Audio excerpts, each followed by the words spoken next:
Welcome back to the daily Rambam class. Today we begin the laws of divorce, chapter 7. Before we get down to today's chapter, we will do what we always do on a Thursday. With the help of Hashem, see where we are up to in the study of the entire Torah. There are 14 volumes of the Rambam which cover practically every halachic discussion that exists in the entire Talmud and beyond. And of those 14 volumes, we are in the middle of the fourth volume, which is called Sefer Nashim, the book that deals with halachas relating to men and women. And within this volume, there are 4 or 5 sections. And we are on the second section, which is the laws of divorce, in which there are 13 chapters. And today we are doing chapter 7, which means, please God, next week, we will be beginning a new section next Thursday. Yibum and Chalitza. So this is the last or the only time you'll hear from me on divorce. And as we learn this, there's a concept that a person needs to do every one of the 613 mitzvahs. Now, certain mitzvahs we obviously discourage, such as this one, unless it is absolutely necessary. But there is also a concept that by learning about something, it's as if we've actually done the mitzvah. The Rebbe would often say that by learning about the different offerings or karbanos, it would be considered as if we brought that offering. So perhaps by us learning these halachas relating to the mitzvah of divorce, it will be considered as if we fulfilled it. And so that, please God, we could all merit good marriages with the help of Hashem. And now for today's chapter. So we deal with the phenomena where an agent arrives and he has a get, but we don't know the validity of this get. So how can we ensure that this get is actually a kosher get? Well, that is the topic of today's chapter. Halacha 1. The following rules apply when an agent brings a get from one place to another within Israel. Although the agent did not witness the writing of the get, and he doesn't know who the witnesses are, he just has this get, this document in his hands. He received the document from the husband, and the husband said, please be my agent to give it to my wife. He can hand over the get to the wife in the presence of witnesses. As long as the witnesses witness him handing over the get, then that is fine, even though the messenger does not know who the witnesses were that actually signed on it. As long as it's within Israel and the agent receives it from the husband, he doesn't need to require or verify anything. He could give it over to the woman in the presence of witnesses, at which point she is divorced and would be allowed to remarry on that basis. Now, why is it? Why are we saying that even without knowing the validity of the get, we are already allowing her to get remarried? We consider her to be completely divorced. Since the husband is in Israel and she is in Israel, so if there are any challenges to this get, since the whole thing took place in-house within the country, if the husband comes along and says, hey, that's not a real get, that never happened, so we will be able to do a bit of research and get a hold of the witnesses that signed the document. We see the documents written and it's signed, and since it was signed by 2 witnesses and it was all in Israel, all in-house, we can inquire, get those witnesses on site and get it verified if ever necessary. So again, if the husband later challenges the validity of this get, we can confirm its validity, as he continues to discuss in chapter 2. If the husband came and said, I never divorced her, the get she was given is a forgery, then the signatures of the witnesses should be verified. Now, if this is impossible and the witnesses are not known at all, then that actually does undermine the get. In which case, if she got remarried, she would actually have to leave her second husband. And any children born to a second husband would be considered mamzerim, illegitimate, because if the husband challenges the get and we have no way of verifying it by asking those witnesses, since it was never initially verified, so that it actually loses its power. But we assume that she has not been divorced. If the get has been lost, the status of the divorce is in doubt. For this reason, women who we presume hate each other, this takes us to the next halacha, are not trusted to act as an agent to bring the get from one to another, because for all we know, it could be a scheme to just get each other into trouble. It could just be a forgery. So what we're saying over here is that if it's within the land of Israel, then we can presume that the get is kosher without verifying it, since at a later point it will be easily verifiable. So if it turns out that the get was authentic, then we could verify it. And we're not concerned of it not being authentic. Why not? So this is a lot of discussed at great length in the Gemara Gittin, which I actually spent many months learning when I was in yeshiva, but I don't remember the full rationale behind it. But the principle is that if it's within the land of Israel, then we don't need to verify it now, because if there are any issues, we can still verify it later. Unless the get was delivered by women that hate each other. If it was delivered by women who hate each other, then we cannot presume that it is fine. We should assume that it's not fine. And therefore, the woman will not be allowed to be handed that get before it is first verified. Who are the women that hate each other, or we presume hate each other? It's quite a funny one. A mother-in-law, the daughter of a mother-in-law, a second wife of this man, even if she has since divorced this man and got remarried to somebody else. Her Yavama, meaning this woman's husband's brother's wife, if she doesn't yet have any children. We'll learn more about that in the next section. Even if it was her sister, because the rabbis didn't make distinction, and she wouldn't be allowed to marry two sisters, and her husband's daughter. These 5 women are presumed to have problems with each other. So all the shpiga jokes have their source in halacha. By the way, we are by no means suggesting that anybody should hate anybody. We're just acknowledging human nature that obviously needs to be worked on. And since there are often these types of rifts, therefore, if it was one of these women that delivered the get, we have reason to suspect that they may have not worked on themselves, and they may be operating out of their instinctive dislike for each other, and therefore we won't allow that get to be used before it is verified. Moving on to halacha number 4. Okay, agent of an agent, and we'll speak more about this towards the end of the chapter. So if a man brings a get from one place to another, again, this is all within Israel, and he becomes sick or he is unable to complete his agency, he's unable to deliver the get because the fact is beyond his control, he can appoint a second agent. That's fine. Even 100 times, and even if the first agent has since died, an agent can appoint another agent who can appoint another agent, and that final agent can deliver the get. This is all within Israel. Provided the man was sick, we allow him to hand over his agency, his shlichus, to a second person. There's no need for the agent to appoint the second in the presence of witnesses. The final agent to whom the get is given should give it to the woman in the presence of witnesses, which is always the case. Anytime a woman receives a get, it should always be in the presence of witnesses, and the divorce is effective.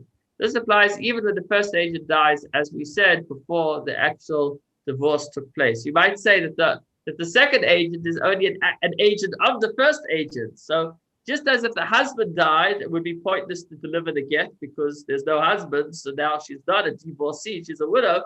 You would say that since the first agent appointed the second agent, if the first agent dies, then that should also make it void. But we say no. The first agent is able to hand over his responsibility to the second agent, so that the second agent is now acting on behalf of the husband, and therefore, even if the first agent dies, the process would still be able to continue. Now, the first 4 halachas were all within Israel, halachas 1 to 4.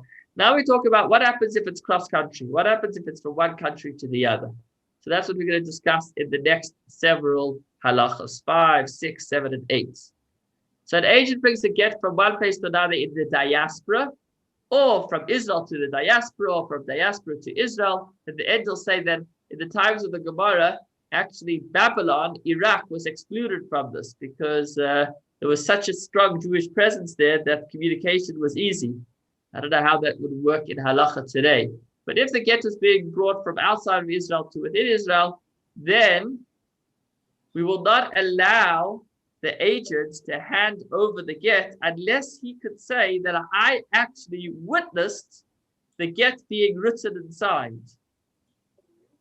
Meaning, as long as it's within Israel, even without the agents witnessing the writing and signing of the get, it's fine because we can always go back and find out who those signatories were. But if it's from outside of Israel, we will not allow the gets to be given to the woman unless the agent himself can say, I personally witnessed the construction of this get. And he would say, in front of witnesses, before he gives it to the woman, it was written in my presence and it was signed in my presence. B'fanei nechtav or b'fanei nechtam. A great subject, a great words that are discussed for pages and pages in the Talmud. Afterwards, it should be given in her presence and the divorce takes effect, even though the identity of the witnesses is not known to us. So as long as the agent can say, I saw it being signed, then that's already enough of a verification for it to be handed over, even if the witnesses' names resemble the names of non-Jews, which would be unacceptable as witnesses on the get. We do not suspect that there is any difficulty.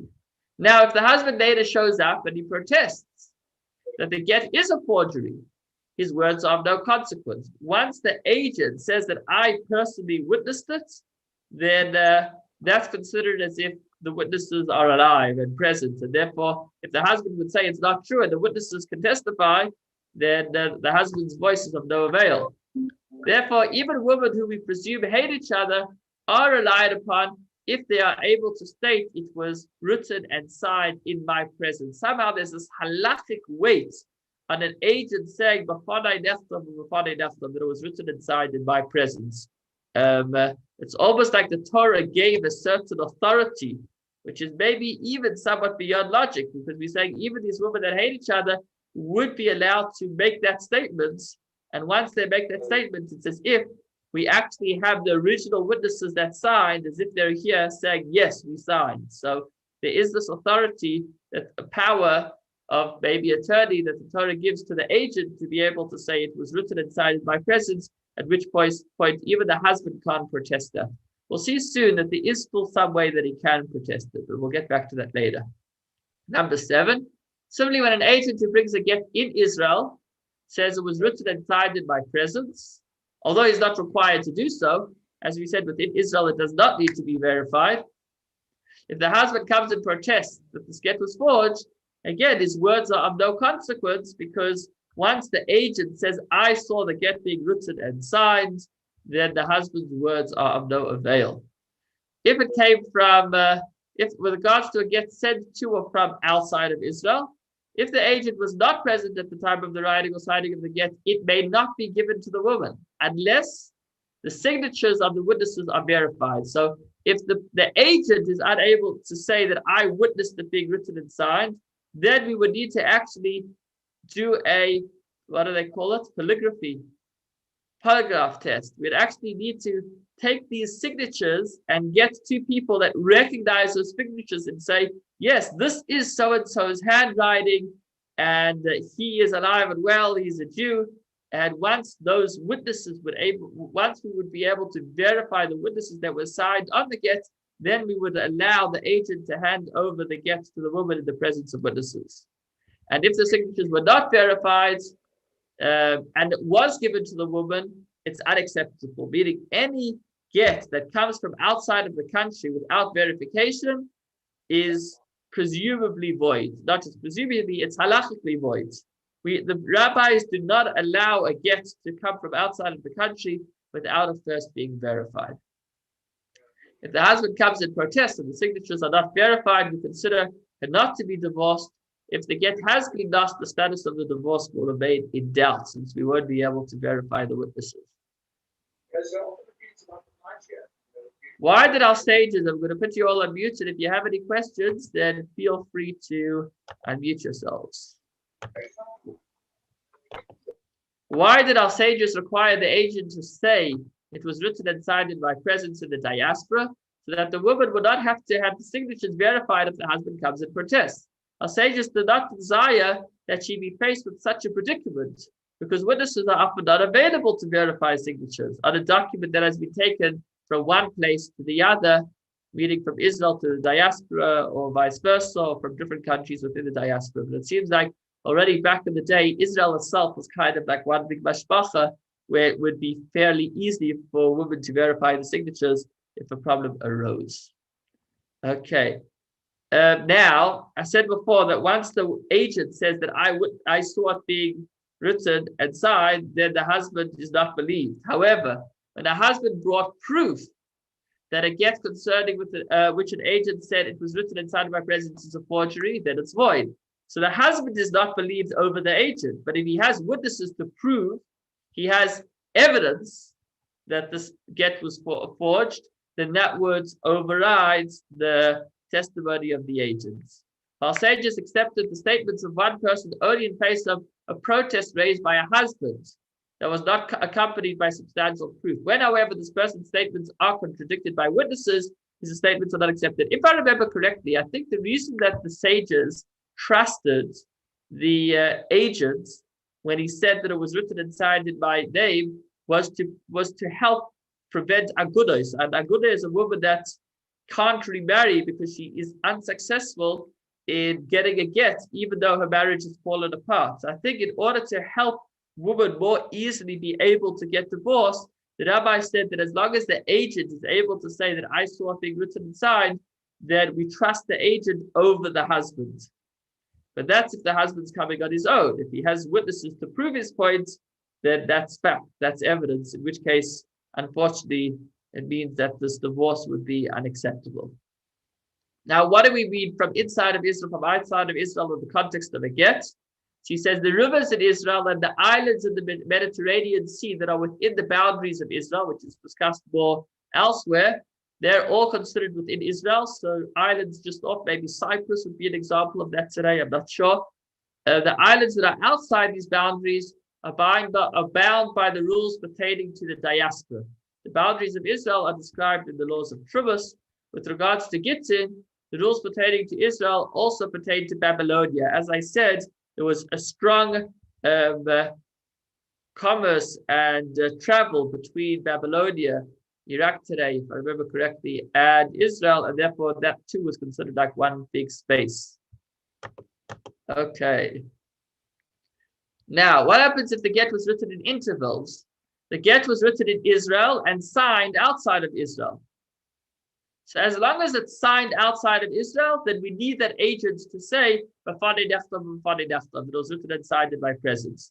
If it was written outside of Israel and signed in Israel, then we don't require that. We go after the signing. As long as the signing took place in Israel, then we don't need that added step of verification, because as we said, it will be easy to verify those witnesses since it's all in-house.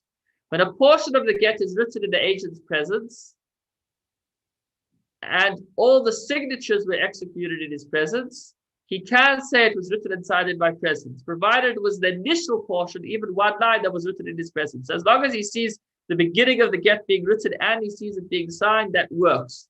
Even if he merely heard the noise made by the scribe's pen writing, so he actually didn't see it being written, but he heard it being written, and the witness is signed in his presence, he can still say, the words don't say that I saw it, rather the words say that I was there. It was done in my presence. I see there's a question over here.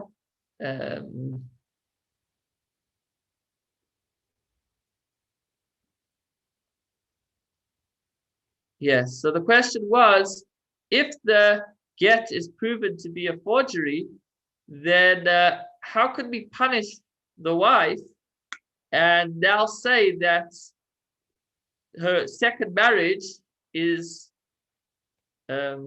doesn't stand, that her children are mamzerim. This is a real tough question. Definitely not an easy one, but I think it's because the facts are the facts. It's not a punishment, it's a reality. If it turns out that the get was a forgery, if that is proven with evidence, then it means that the original marriage was never terminated. It's important to bear in mind that the Torah is not just giving us guidelines or infrastructure. It is a reality. A marriage, it's almost like a piece of wood, meaning a piece of wood you can touch and feel, it's substantial. So a marriage is also something that is not just an agreement, it's a reality. It's not a physical reality, but it's an actual reality. And as long as that reality was not terminated, then another reality can't be in its place. So if we know for a fact that the get was void, then it means that the reality is that that first marriage is still in existence.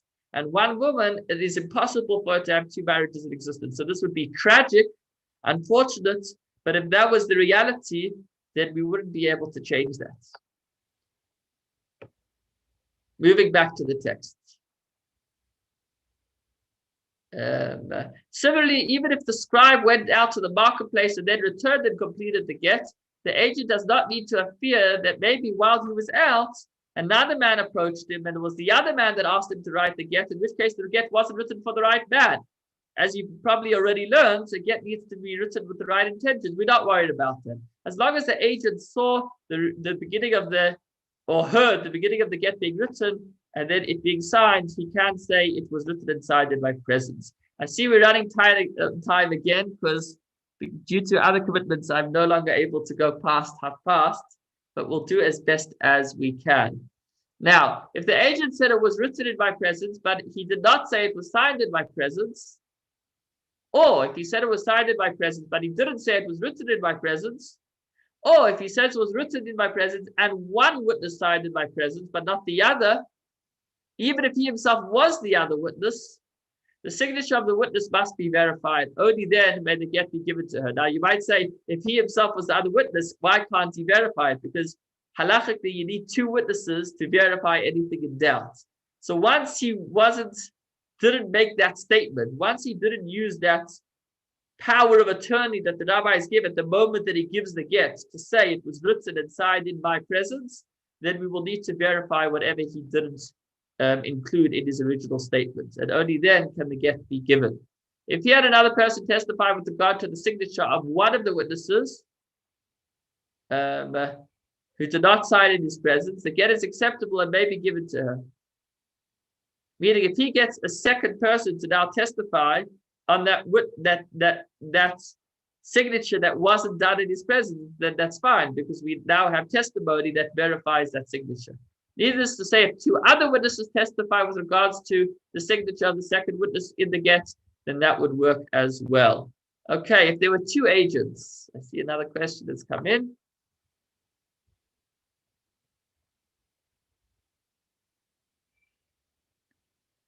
Okay, yeah, these are quite complicated. A man can have two wives. That's the reality. Nowadays, he can't. The rabbi is prohibited. But under Torah law, two marriages can run simultaneously to one man, provided that he provides for each of them. Such a reality cannot exist with a woman. So I'm going to leave it for now, just because we're tight with time. But take it up with your rabbi, or perhaps some other time we could discuss it some more. I'm going to continue with the text. Apologies. Thank you, Rabbi. Okay, but we're not done yet. We still got 2 minutes. When two agents bring a get from the diaspora, they could give it to the woman, causing the divorce to be effective, even though it wasn't written and signed in their presence. Since they are two, they can actually be the witnesses. If later the husband protests the legitimacy, they can say, no, we received it from the husband and we actually handed it to the woman. So all of what we've discussed until now is if the agent was a single person. But if it was two people traveling together, then they themselves can act as the witnesses. Let's just skim through it as best as we can. In Halacha 15, when does the bab apply? When the get is in the possession of both of them. If only one of them has the get, then the other person would not be able to act as a witness because he didn't have it in his hands.